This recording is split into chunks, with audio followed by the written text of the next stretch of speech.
Wake the fuck up, samurai. We have a city to burn.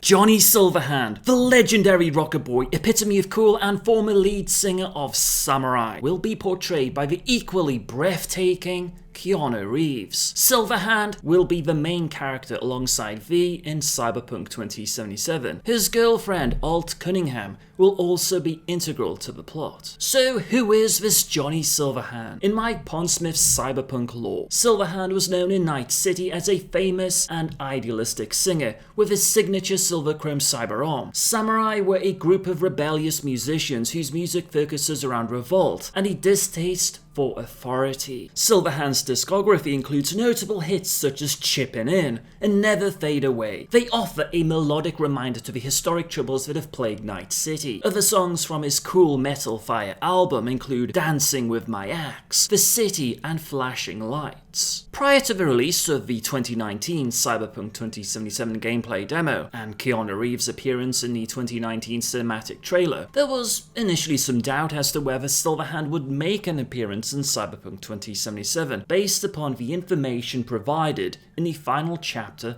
of the Cyberpunk 2020 Firestorm sourcebook that covers events during the Fourth Corporate War. Set in 2024, Arasaka mobilized the Japanese Defense Force to take on Militech and the American military. Due to the rash Botmos data crash virus corrupting the net, the isolated Arasaka Tower College in Night City was the last viable data storage mainframe. Militech gathered together a dream team consisting of the best operatives Night City had to offer, including Johnny Silverhand and Morgan Blackhand. Their mission: to take out Arasaka's arcology with a nuclear demolition charge. Silverhand would lead Team Alpha, consisting of Rogue, Shaitan Thompson, and Spider Murphy. During the mission, the team found out that Alt Cunningham was captured by Arasaka and was being held as a digital ghost inside the Arasaka mainframe. Initially, it was thought that Johnny was killed by Adam Smasher. So, what exactly happened? Going somewhere?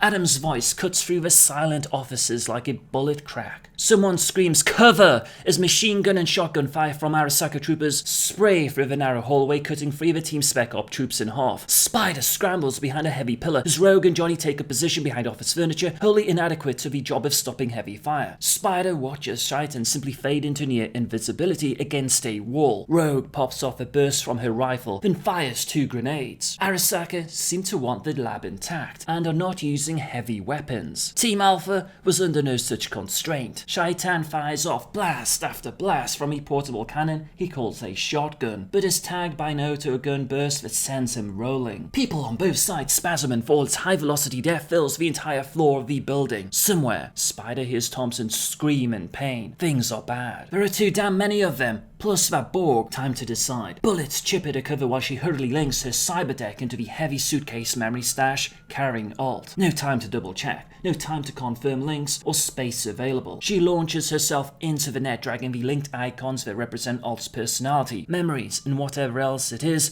that makes her different from an expert system. All Alt, she thinks to herself, is a hope and a prayer. Here goes nothing. With a virtual toss, Spider fires the various portions of Alt out into the net, tagging them with a marker so that she can maybe retrieve them someday, and if she gets lucky enough, re-res them back into her second best, now first best friend. On the other side of the room, Johnny crouches under a desk, fighting with his past between bursts of gunfire. I left Alt last time, just abandoned her. Not again. Not ever. Better to burn out, says the hand. Yeah, he says to himself, and he knows what he must do. Spider spends just a few seconds in the net, and eternity never enough time. She comes back to find her cover still getting powdered, although the cacophony has diminished. She sees Rogue discarding her empty rifle and pulling 2 heavy pistols. Spider draws her own flechette pistol, its heavy weight somehow comforting in her hand. Suddenly, Johnny's voice rings out, not in song, but in challenge. Hey, Steelhead, let's rock and roll! Johnny's standing in plain sight, a Militech SMG in one hand, the Malorian in the other. He begins pumping rounds into Adam. Adam turns, but hesitates, astonished at the audacity of a rocker, challenging him with weapons that won't even dent his armor. An arm comes up. The auto shotgun in it opens fire. APDS rounds cut the young rocker in half. Johnny spins and falls to the ground, a surprised look on his face, the Malorian still smoking in his fist. It only takes a second. But a second is all Shaitan needs. He suddenly seems to emerge from the wall behind Adam and grapples with him. Seeing an opening, Rogue and Spider react as one. Rogue stands, bullets streaming from her pistols like tears, raking down Arasaka troopers. Spider sits up and fires, picking off targets and putting them down, one shot after another. It's all just a V-sim, she says, just a game. Adam lurches around, but Shaitan's grip is that of desperation. Spider sees that Shaitan's right arm hangs shattered and limp at his side, blasted by a grenade. It's only a matter of seconds before Adam gets free and takes them all down. "Get out of here! I've got him!" Shaitan's hollow voice bellows of the two women. The rest of the Aras are down, but so are the Spec Ops. Rogue, Spider, and the crippled Thompson are alone with two battling Borgs. They can hear more soldiers coming. They know they have no choice. As Spider moves to the Rocker's mangled form, Rogue grabs her arm, her hard eyes boring into Spider's own. "Johnny's dead, Spider. Help me get Thompson out of here." Rogue's eyes speak of a certainty and incredible pain, all slammed away behind an iron will to survive. "Keep the meat baggage light," Rash used to say. Spider reaches for the data suitcase but sees that it, too, has been savaged by gunfire. It's wrecked. She quietly wishes Alt good luck. But Johnny will be avenged. Spider thinks to herself as she and Rogue drag the wounded Thompson to the elevator. She softly touches the data chips in her pocket. And so will Rash. That is the canon story. Notice how they did not double check Johnny's body. In contrast, in the player's notes it would state, Johnny buys the group the opening to take down the Arasaka troops, but gets shot and killed by a burst from Adam's autocannon. He never has a chance. Johnny's sacrifice gave Spider Murphy the opportunity to break Alt into a series of data packets and download her into the net. The team evacuate to the rooftop, only for someone to shout, "Morgan?" What the? Morgan snaps around and down in a roll out of the AV's open hatch, the heavy assault rifle cradled in his arms. One of the massive arms of the power frame Adam is wearing waves a jaunty hello. The biopod clutched and is shaking about like a child's toy. "Oh, I'm sorry. You probably don't recognize him from this angle, but this is your friend Shaitan. Or what's left of him. I'm afraid Silverhand is in even worse shape. At least the Borg's still alive in here. I'd give him another good, 10 minutes before the pod's battery dies. But to get to him, you're going to have to get me." Morgan turns to the AV. "Get the hell out of here, now." "Chief, we ain't leaving you here. You sure as hell are. You must make sure Spider and the others get out. Now go. I'll be along in a minute." He watches the AV lift off and turns back around, cocking the rifle he intones. "All right, Pipsqueak. Time to see if metal really is better than meat. Let's dance." As the building begins to shake from the detonation of the nuke, the two from opposite roofs of the tower launch themselves at each other in a last desperate attempt to kill their nemesis. Ironically, the players do find Shaitan's biopod still intact within the rubble, but found no trace of either Blackhand or Silverhand. Their fate was left uncertain.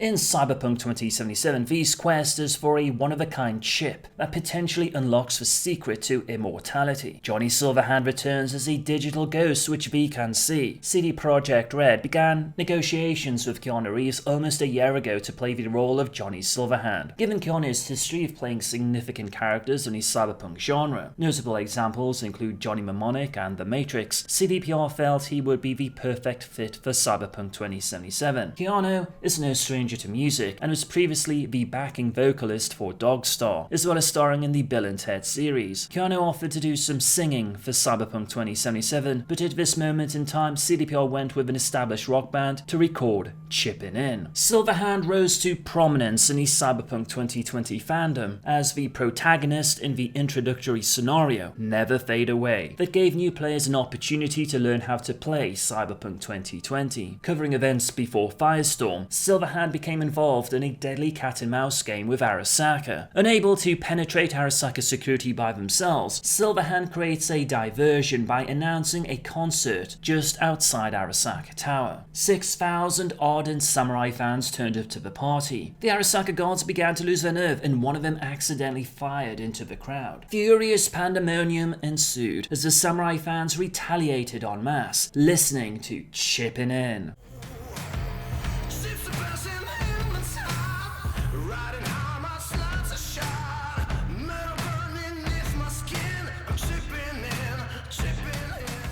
Alt Cunningham, who will play an integral part of the Cyberpunk 2077 narrative, was a super wizard class netrunner and the person who developed Soul Killer. Soul Killer is a program that uses an advanced matrix recorder to copy the entire personality of an intruder, storing it in a huge database. It then wipes the original personality away, leaving a mindless husk that eventually dies. Arasaka wanted to acquire Soul Killer and so kidnapped Alt Cunningham, forcing her to develop a version for them. During the Never Fade Away scenario, the Soul Killer is used on Alt. She floats naked in a sea of stars. Around her swirls the matrix of Soul Killer, towering into measureless space. Alt reaches out with her enhanced mentality, shaping and forming a brief flare of thought, and Soul Killer sucks away the minds of her three guardian techs, letting their bodies drop. From the mind of the head techie, she pulls out the access codes to the mainframe's inner levels. She strips the memory of data, downloading it into her hidden files throughout the net. $20 million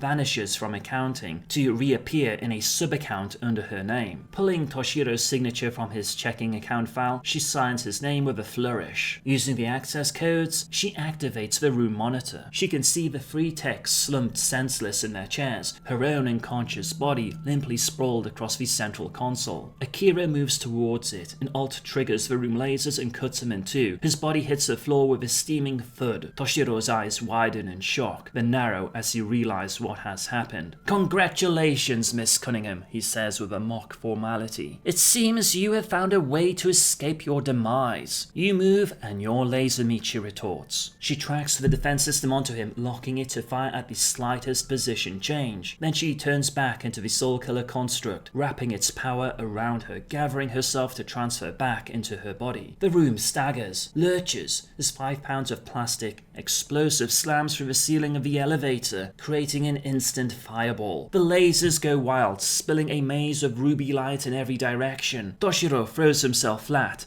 toppling the cyberdeck and breaking Alt's connections. She flails wildly with the construct too little, too late. 3 figures burst into the room, smart guns laying down a pattern of fire through the maelstrom. Johnny spots Alt's still form slumped over a contour couch. He takes her in his arms, trembling.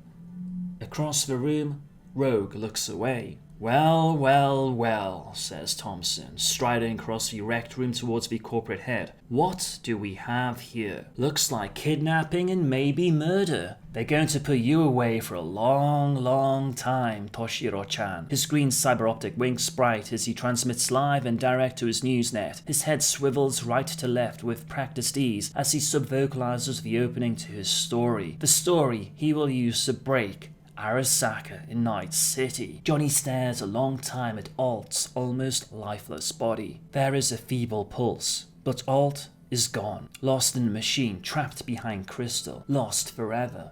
Gone. He stands away from the couch. "Cut transmission," he says to Thompson. The green cyber optic goes dark. Silverhand's own eyes are featureless white marbles. The hand convulses in fury by his side, locking onto the H&K in its low-slung hip rig. The metal fingers lock to the butt, Scrabble clicking along the pokerized grip. He just doesn't care anymore. He's dead inside. To hell with it. Silverhand raises the big black gun. A red pinpoint centers on Toshiro's forehead. "Bang," says Johnny. The hand convulses. "Bang," says the gun. Silverhand turns to gather up her still warm body in his arms. Behind the wall of monitors, a disembodied Alt screams to him, but he can't hear her as he walks away. In slight changes to the upcoming lore, it was revealed by Alt Alsorian Games that due to a distraction by Silverhand, Alt lost control of Soul Killer, leading to the death of her physical body on April 16th, 2013. Coincidentally, Cyberpunk 2077 will be released on April 16th, 2020. Expect additional updates from Cyberpunk Red. Chippin In! Total war, I'm chipping in! Take 6 full, I'm chipping in! Kill them all!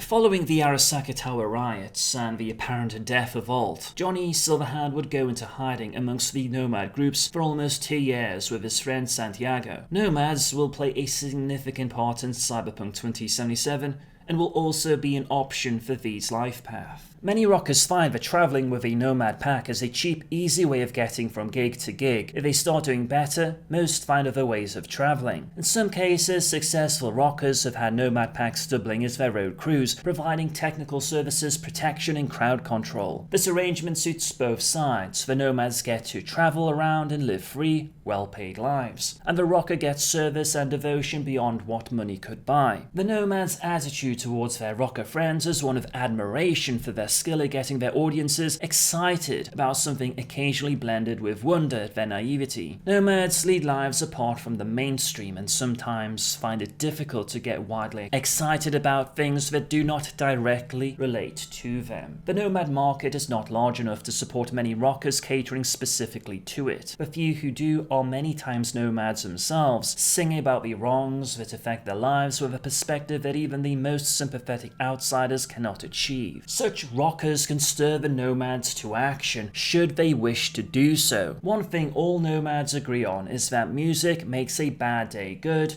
and a good day better. Most nomads will provide aid to a rocker in trouble. Attacking a rocker that's been accepted by a nomad pack is one of the fastest ways to meet new friends in the emergency room.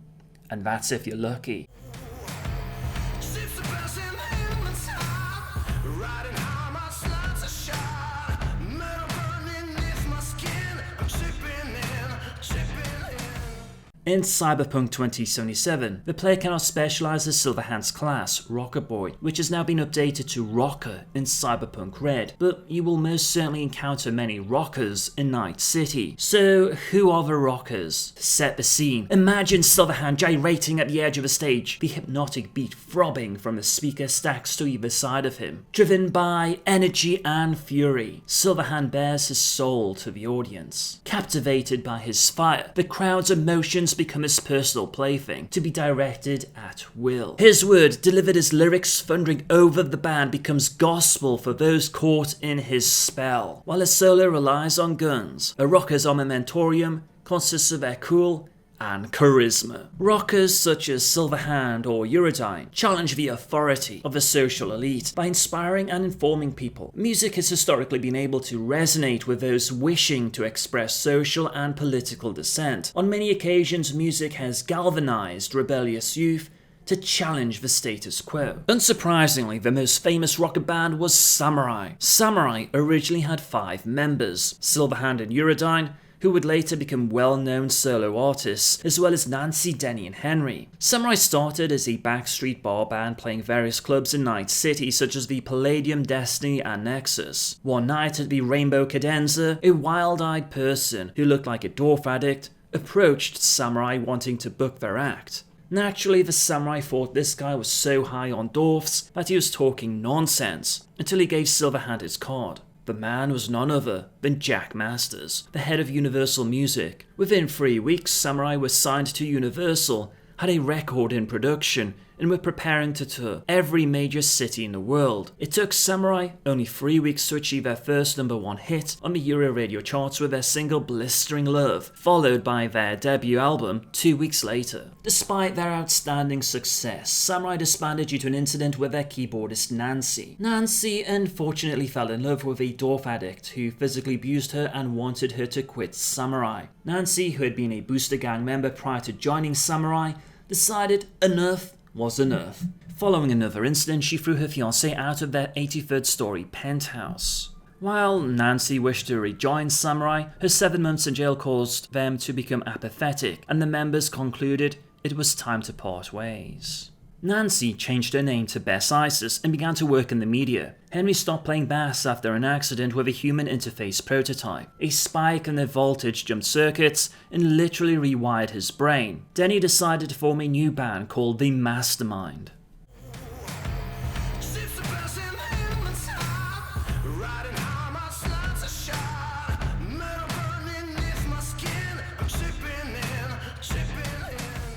A provocative Cyberpunk 2020 article titled "Hitler was a Rocket Boy" added more substance to the Silverhand narrative. In every generation there have been charismatic leaders that have manipulated crowds by articulating a compelling vision and arousing strong emotions in others, such as Martin Luther King Jr. or Gandhi. One does not necessarily need to use a musical instrument as a vehicle to carry a message. While the Silverhand and Samurai narrative appears to be quixotic, it would be fallacious to believe there were no negatives to Silverhand's lifestyle, as evidenced by the rapacious treatment of musical talent in Night City. Music stars are a lucrative business, and corporations always want a piece of the action. For instance, an attempt was made by EBS record executives to blackmail Johnny Silverhand, hoping to force him into signing a solo contract with EBS. The MediaCorp threatened to reveal that the singer was an AWOL US Marine who deserted during the Second Nicaraguan conflict. Silverhand outmaneuvered EBS by going public with his now famous Sins of Your Brother album, which revealed his secret and brought to light the plight of veterans of that covert war. Not only was the EBS threat blunted, but the album triggered a wave of sentiment that resulted in the National Amnesty Program for AWOL Central American conflict veterans. As Johnny Silverhand himself remarked, if you can face the truth,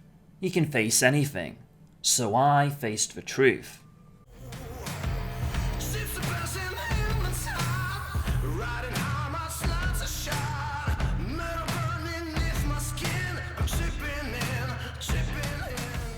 As for rock and Johnny Silverhand influences, Mike Pondsmith speaks highly of the 1984 movie Streets of Fire, directed by Walter Hill. Essentially a barrage of cool, it is a fantastical montage of fists, guns and rock and roll.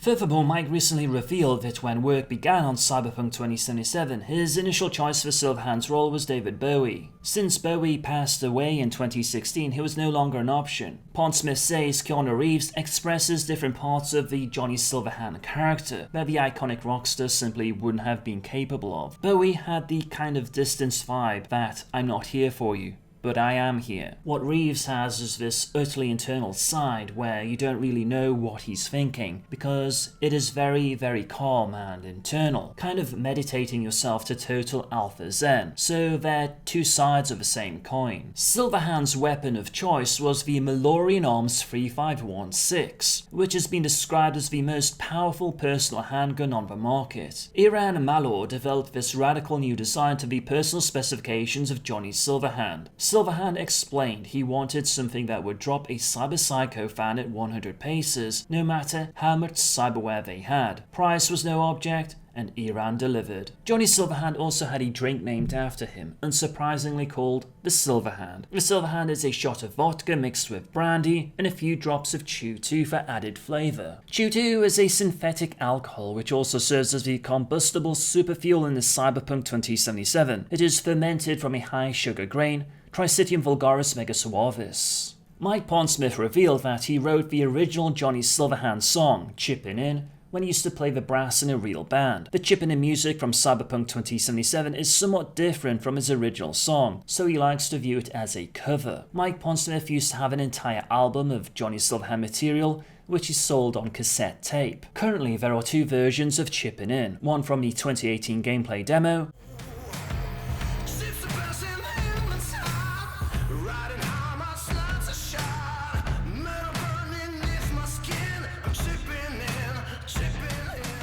which was replaced by a new version shown at E3 2019.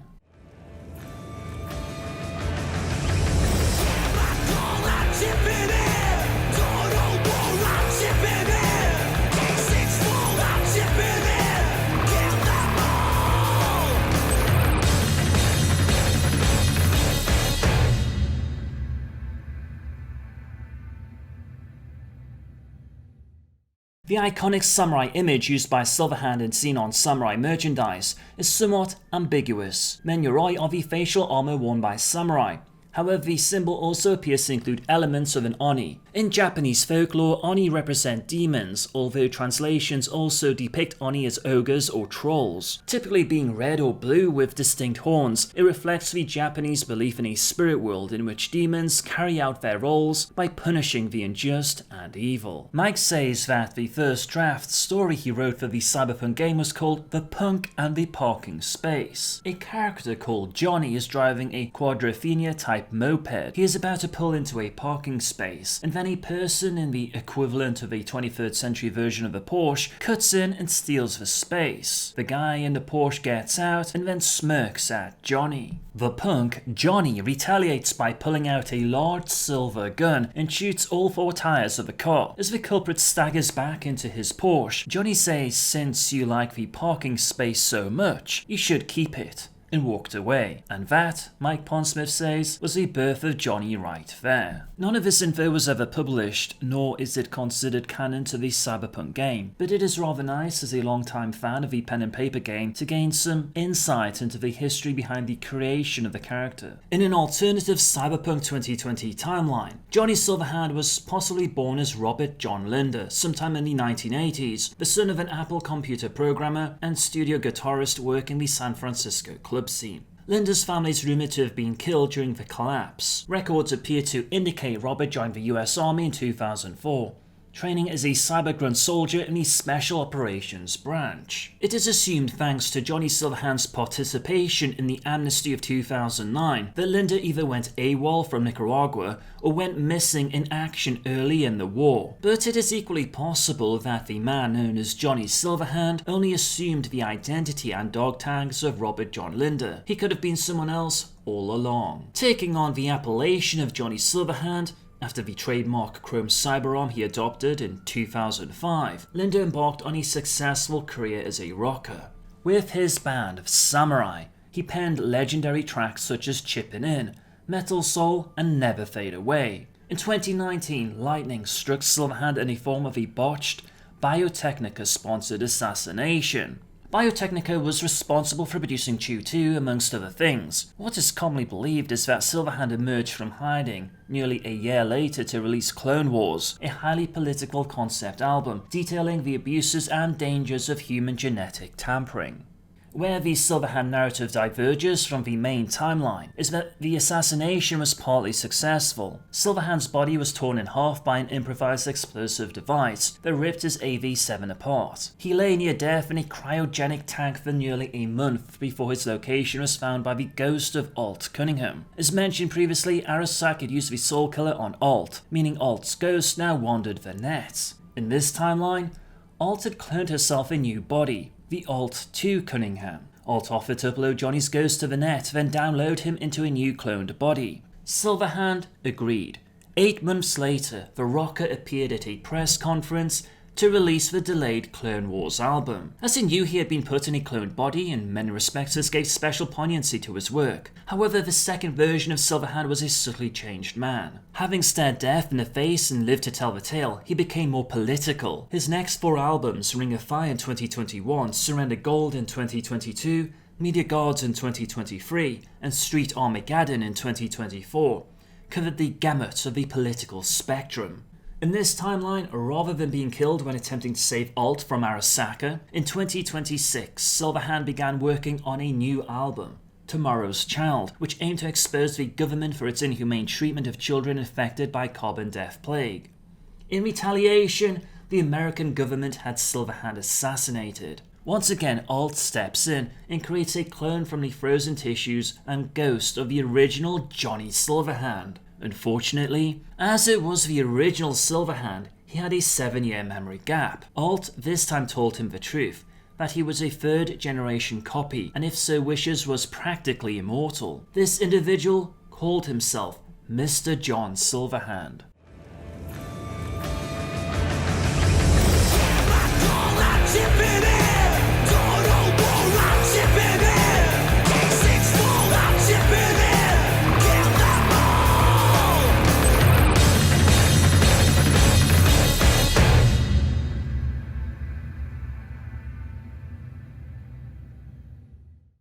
As for music and rockers in general, the history leading up to Mike Pondsmith's vision of cyberpunk mirrors our own in that music often reflected the ignorance of hedonism of race, violence and knee-jerk liberalism that led to massive music sales during the 80s and 90s. The rocker movement demonstrated an intensity of artistic commitment nearly unparalleled in human history. Some have achieved a great deal, others have not. The only reason that rockers don't have a greater effect is probably an inability to stay alive long enough to achieve their goals. If the term rocker defines the level of commitment involved in getting the message to the people, then the consensus is that the first rocker boy would be James Manson. Manson is often considered the definitive rocker because his death in 1997 defined the term. Although Manson's career was considered by several commentators as mediocre at best, it can be argued that his real accomplishment was to expose the opposition of those in power to the rock ideal. Like many other performers of the period, Manson was afraid to perform in America because of death threats by the military government. These threats, in fact, were one of the very issues being discussed at the Amnesty International concert, where Manson was killed by armed British security. His death galvanized a whole generation of people to become rockers in their own right. Following this event, one of the first groups to come out of the political closet was Justifiable Homicide, an interesting name to say the least. Their first album, released in 1998, entitled Jury Trial, was a great success both commercially and as a rocker statement. Many modern rockers recall their parents playing the disc when they were very young. The message of Jury Trial was one of nostalgia, a real longing for the now defunct criminal justice system. Barry Mayung, the lead vocalist and songwriter, had he lost a good part of his family to the military government, executed for what he considered trivial looting charges. It was more than 10 years before Justifiable Homicide released their second album. Those years were spent running from the government. Late in 1999, a group of militant Catholic rockers called the Watchmen released 2 albums, Sign of the Times and Revelation. The albums had strong political content and fabulous musicianship. Even the harshest critics agreed that the group was headed for stardom. Then, in April of 2000, all 6 members of the band were tried in absentia for crimes against the government and were arrested 6 weeks later by the USMG, accused of treason, espionage, terrorism, transportation of illegal war material, and possession of controlled substances with intent to distribute. It had been determined by reactionary members of the government that the Watchmen were attempting to subvert a large group of citizens. When apprehended, instead of being executed, the members of the band were incarcerated for almost 13 years. Beginning with the Watchmen trial, the military government made sure that volatile rockers had short careers. Until the return to civilian rule, no one was safe. The period between 1999 and 2009 is called the lost decade by many rock historians. Though there were many powerful rockers in this period, their careers were short-lived. The lost 90s band Justifiable Homicide had been hiding out in Mexico City for almost 6 years. After tiring of the constant pursuit by thugs of the military government, the band had gone to work playing the rough crowds of construction workers. Mexico City was being rebuilt, and a large portion of the workforce were American nomads, so the band had a following. By 2011, however, the band was on a slow downward spiral. It was only a matter of time before they burned out. Former samurai Bess Isis was still in town doing a piece on the Nomad Underground. She was in the bar having a drink, talking with the band, when an emaciated 16-year-old kid walked into the bar and fell flat. Revived by Bess Isis, he told the story of 600,000 people marooned in South America. Some of them were trying to get out by walking almost 3,000 miles to get home. The story was well documented, and Bess Isis was nominated for a Pulitzer Prize. The members of Justifiable Homicide stole 6 truckloads of perishables and supplies and went to meet the nomads who had begun the long walk. The band and Isis, as well, joined in the walk. For 6 months the band lived and worked with the nomads. 2 members died in the violent clashes along the way. These experiences went into Justifiable Homicide's second major label release. The Long Walk released in January 2012. The album catapulted the band back into the limelight. However, the album also sparked the wrath of the new government. 2012 was a big year in the rocker movement. It was the year of the Johnny Silverhand-inspired Arasaka riot in Night City, and the Watchmen were released from prison, having spent the last 5 years in Braindance. Their first new album was entitled Betrayed. It was considered a failure until 6 months later, when the entire band was assassinated by Swiss Solo, who was rumoured to be a member of the Vatican secret police. In 2016, rockers moved back from preaching to protest, with the advent of nanotechnology and the general population terrifying many people. Stranger Inside Me, a band specifically targeted to the anti-biotech audience, released the disc Humanity. Songs like Bright White Smile, Every Fourth Child, and Helix told the real story. Biotech takes away from our humanity and makes us something else. As a result, some people still won't eat government-inspected kibble. That should update you on all the necessary lore you need to know about Johnny Silverhand, Keanu Reeves, Samurai, and rockers for the time being. I think it is important to make you aware that there will be a few modifications to the current lore coming in Cyberpunk Red, which cannot be disclosed at the time of recording this video. Hey Samurai, I am Kazuliski, and I hope you found the Cyberpunk 2077 lore on Johnny Silverhand and Keanu Reeves to be informative. Are you interested in more Cyberpunk 2077 content? Then be sure to hit that subscribe button. If you have any questions or feedback, please let me know in the comment section. Thank you for chipping in.